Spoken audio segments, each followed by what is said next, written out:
Salut, dans cette nouvelle vidéo, je vous parlerai, n'est-ce pas, du choix du matériel génétique en pisciculture.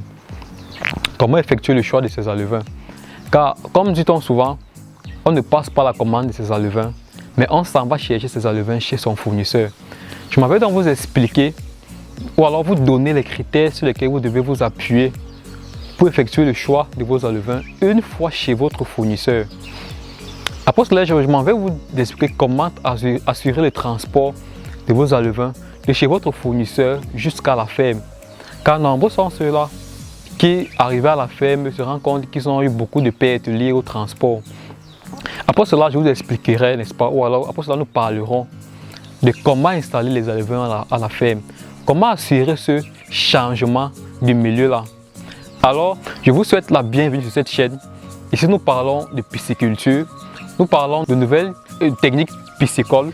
Nous vous donnons les astuces et les petits secrets pour commencer et mener à bien votre activité piscicole.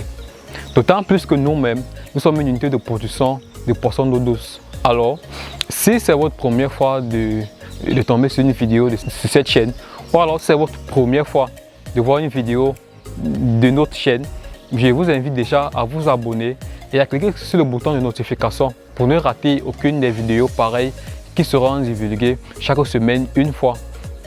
Vidéos qui vous donneront des astuces, des petits secrets pour gérer votre unité piscicole.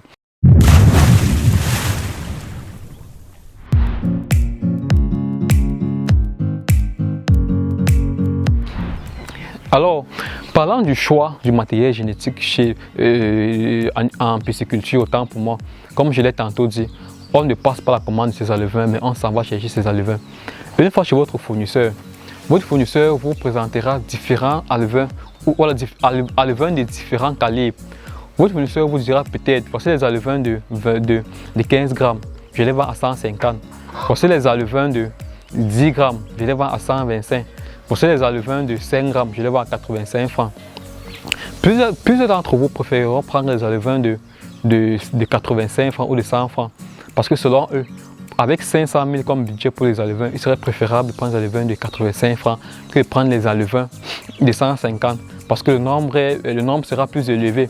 Mais ce qu'ils ne savent pas, c'est que, avec ma petite expérience, ou alors avec mon expérience dans le domaine piscicole, je me suis rendu compte qu'en réalité, les silures sont les poissons qui grandissent en dents de scie. Donc si chez votre fournisseur, vous allez par exemple pour prendre les alevins de silure, il serait préférable de prendre les plus gros. Parce qu'en réalité, pour une même cuvée, voilà, pour des poissons qui sont sortis en écloserie le même jour, et il y en aura qui grandiront plus vite que les autres.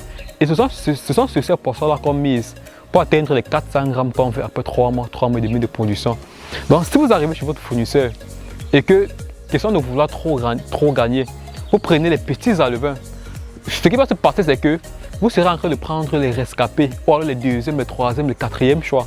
Et après 3 mois de production, il est très probable ou très possible que vous ayez encore les poissons de 80 à 100 grammes. Tandis qu'à côté, vous verrez quelqu'un d'autre avec les poissons de 400, 450 grammes.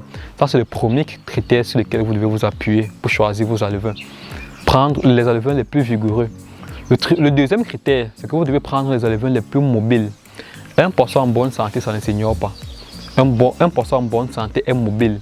Un poisson en bonne santé effectue des montées, descendre sur l'eau. Il monte, il descend. Un poisson en bonne santé ne dort pas. Un poisson en bonne santé n'occupe pas la position verticale au-dessus de l'eau. Donc, voilà les éléments sur lesquels vous devez vous appuyer pour faire le bon choix des alevins. Après cela, il y a aussi que vous ne devez pas choisir les alevins avec les malformations.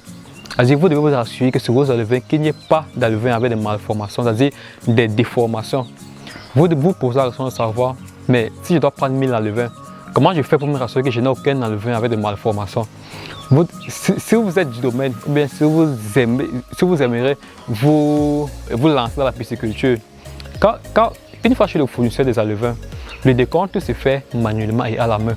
Donc si vous avez opté pour 10 000 alevins, ce qui va se passer, c'est que le décompte va se faire alevin après alevin, ce qui va donc vous laisser suffisamment de temps pour retirer les alevins avec les malformations, afin de ne même pas les compter.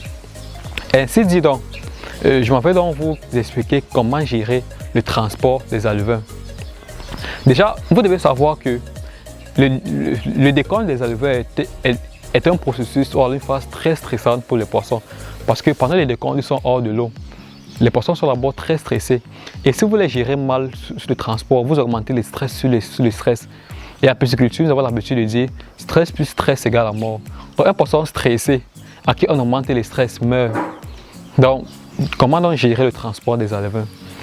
Une fois vos alevins mis de côté, pour les transporter, il faudra déjà les conditionner. Personnellement, et de par mon expérience, je vous conseille de conditionner vos alevins dans les bidons ou alors les bonbons de 60 litres. 60 litres dans lesquels vous allez mettre pas plus de 500 alevins par bonbonne. Vous allez, n'est-ce pas, percer les petits trous au-dessus de la bonbonne pour permettre à ce que l'aération et pour que la bonbonne ne chauffe pas trop, vous allez percer les petits trous. Après cela, direction la ferme. Et il est préférable de faire cette opération dans la soirée ou le matin. Mais en soirée est même préférable. Parce qu'après cela, une fois à la ferme, les poissons auront toute la nuit autant pour moi pour déstresser, etc. Alors, après le transport maintenant à la ferme, une fois dans votre ferme, comment est-ce que vous faites pour gérer ce changement de milieu? Comment est-ce que vous faites pour que vos poissons puissent s'acclimater dans votre ferme? Pour cela, il y a les techniques que nous utilisons ici et que je m'en vais vous donner. Arrivez dans votre ferme, si vous produisez en étang, ce que vous devez faire, c'est construire une petite cage flottante sur votre étang. Vous calez cette cage-là à hauteur de 1 mètre ou alors 2 mètres cubes autant pour moi pour 500 poissons. 2 mètres cubes pour 500 poissons, vous allez caler dans l'étang dans lequel vous allez disposer les alevins. Comment mettre les alevins? Vous avez construit votre cage flottante. Vous introduisez le bidon qui contient vos alevins dans l'étang ou alors dans la cage flottante qui est dans l'étang. Vous ouvrez la bonbonne, mais vous ne renversez pas, vous posez la bonbonne sur l'étang à moitié, de telle sorte à ce que les poissons ne puissent pas s'échapper de la bonbonne. Vous puisez l'eau de l'étang, vous versez dans votre bonbonne qui contient vos alevins. Vous puisez l'eau de l'étang, vous versez dans les bonbonnes, jusqu'à ce que la bonbonne se remplisse. Vous la videz à nouveau et vous la remplissez à nouveau pendant 4 fois. L'objectif est que l'eau qui se trouve dans la bonbonne puisse prendre un peu de la température de l'étang pour que les poissons ne remarquent pas trop le changement de milieu. Après avoir fait cela 4 fois, vous émergez maintenant complètement votre bonbonne ou alors votre bidon dans la cage flottante. Et après avoir émergé complètement, vous laissez les poissons sortir d'eux-mêmes. Donc vous ne retournez pas de jet de pouce. Ils vont se sentir en l'aise au fur et à mesure et sortir d'eux-mêmes. Quand ces poissons-là seront maintenant sortis en grande quantité, vous pourrez un peu bouger la bonbonne qui sont de faire sortir le reste. Alors, ce sont donc là les points clés que j'ai voulu partager avec vous aujourd'hui. Car je me suis rendu compte que la majorité des personnes qui nous contactent, nous Aquapole, pour les diagnostics des fermes, etc. Le plus souvent, les mortalités qu'on retrouve à la ferme sont dues au stress pendant le décompte et le transport des alevins. Donc je me suis dit qu'il fallait que je fasse une petite vidéo qui sont de toucher aussi certaines personnes, qui sont même de te toucher toi pour t'aider lorsque ce sera question pour toi de t'approvisionner en alevins.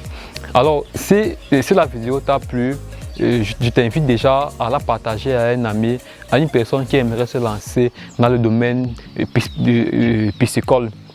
Et aussi, je t'invite aussi à me dire en commentaire à quel niveau est-ce que tu rencontres les difficultés avec le choix de tes alevins. À quel niveau est-ce que tu rencontres les difficultés même dans ton unité piscicole.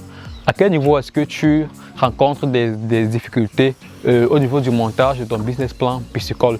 Tu ne sais pas quels sont les prix sur le marché, le prix des aliments, comment assurer le suivi, comment rémunérer quelqu'un qui s'occupe d'une unité piscicole. Je t'invite à me donner tous ces éléments en commentaire ou alors à écrire simplement sur le petit numéro qui sera remis dans la barre de description pour question d'échanger et de répondre à tes préoccupations. Alors, merci et à très bientôt pour une nouvelle vidéo pareille.